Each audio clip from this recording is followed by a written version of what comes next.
প্রিয় ভাই ও বোনেরা, আমরা প্রত্যেকটা প্রাণী মরণশীল। মরার আগে আসুন না একবার মরার ভান করে দেখি, ইনশাআল্লাহ জীবনে পরিবর্তন আসবে। তো একটা ছোট্ট গল্প বলি, সেই গল্পটা শুনবেন। গল্পটা বললেই জীবনে পরিবর্তন আসতে পারে। একজন একটা ময়না পালতো। তো তার ময়নাটা কথা বলা শিখে গেছে। তার ময়না তাকে বলতেছে, মালিক কি করতেছেন? তার মালিক বলতেছে, এখন শিকারে বের হব রে, শিকার করতে যাচ্ছি।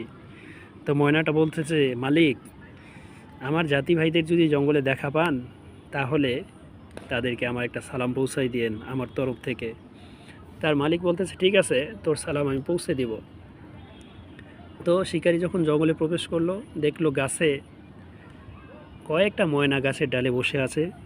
তাদেরকে দেখে বলতেছে, তোমাদের মতো আমার একটা ময়না পাখি আছে, আমি তাকে পালি।